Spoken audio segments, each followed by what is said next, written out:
Hi, my name is Andrew McLaren. I'm going to help you with this question on equilibrium and torque. I'm going to do that using my own explaining layered on top of what ChatGPT might tell you.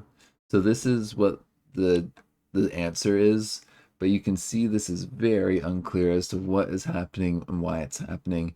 And a big part of that is because there's no diagrams and no real explanation for why these things are balancing out the way they're balancing out or how they're relating.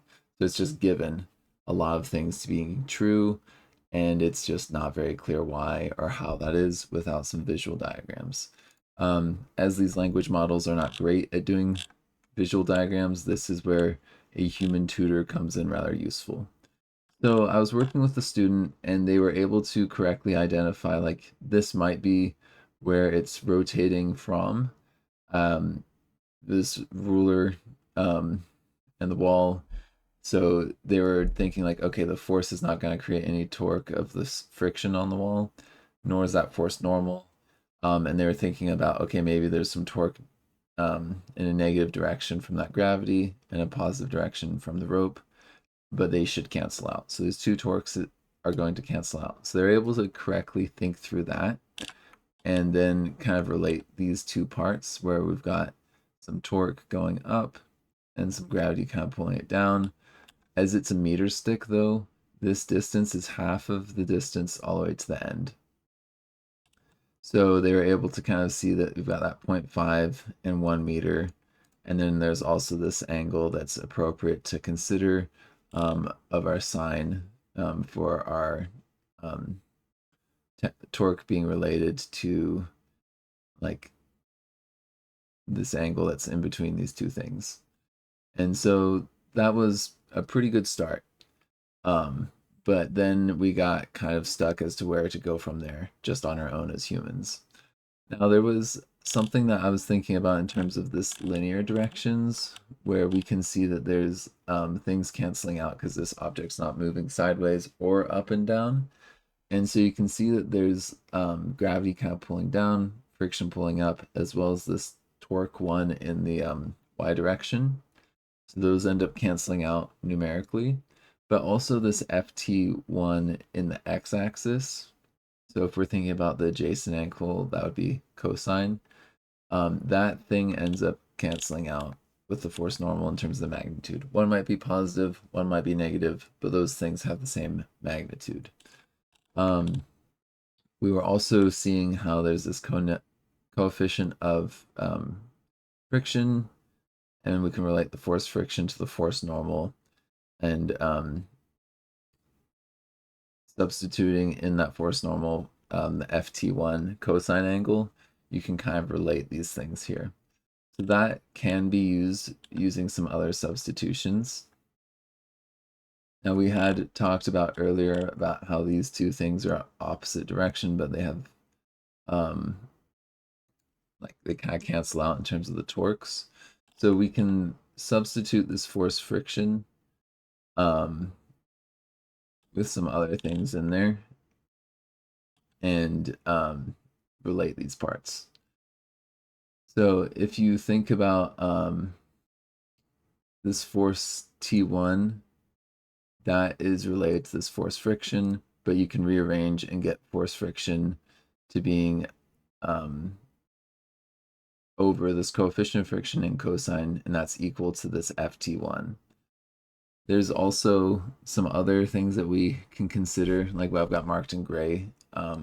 We figured that out in a second, and then I came back up and was like, this can also help you out. But right now we've got this cosine underneath and this sine on top. If you have sine over cosine, that can be rewritten as tangent. So we're kind of combining this sine over this cosine to get the tan. Um, and if we can figure out what force of friction is in terms of mg, then we can kind of plug that in here and rearrange and find for the angle. So that's kind of what happened.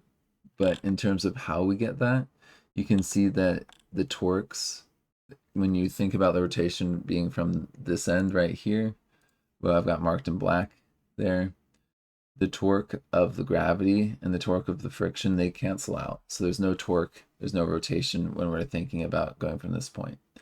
The normal force does not contribute because it's not got anything going sideways relative to the radial distance.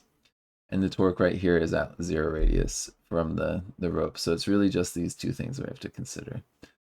So if f of g of the stick is mg, this force friction, because it's twice as far out, has to be half as big to get the torques canceling out. So this force friction is half of mg, and so you can kind of substitute that in there. And then if you bring the 1 meter over to this one side, you've got that 0.5 over the 1 meter. So that's kind of like 1/2 mg on both sides. So what I've got marked in gray ends up canceling out what we've got over here. That's why it's been simplified down to 1. And then this stuff on the left side being equal to 1. So then you bring the coefficient of friction over. And then you just do your arctan function to find the angle. So that's kind of like why the math works out, is that you're using these different rotations to think about how these forces are similar or different sizes. There is another point that you can consider, and that's like right when the center of rotation is right on the center of mass. And in that context there, the torque is spinning it one way and the friction is spinning it the other way, and they should be canceling out. So in other words, you can relate the torque to the friction and say that the torque's y component upward is actually equal to the force's friction's y component upward. So my force diagram wasn't perfectly to scale. I should have probably had this force friction a fair amount larger to just kind of emphasize that these two things are the same magnitude in terms of strength. Now, I didn't know that at first, but when we think about the torques of that rope upward and the friction going upward in the opposite direction but equal distances, you can see why they are equal to each other. And then you can cancel out ft1s there on both sides of this equation, leaving you with just the sine over cosine times the coefficient of friction being equal to 1. You do a little rearrangement and you get the same sort of math that we were talking about in dark green here. So that's kind of how I would go about explaining this, layered on top of what ChatGPT did with the math here. Now you can see that they're saying certain things are half as big as other ones, but it's not really explained as to why or how. And without a visual diagram, it would be really hard for me to follow. So I feel like I need to think about this like similar to what I was doing here, where I can see like, oh, this is half as far and that's twice as far. So the force here should be half that force due to that, considering that point of rotation and seeing it visually. So yeah, be a cyborg. Don't just use ChatGPT to do the work for you, but be the human part that's guiding it and thinking through it. And that will help you get better explanations with this stuff. Also hire a human tutor, because they can help you follow through what these things do, and sometimes they get them wrong.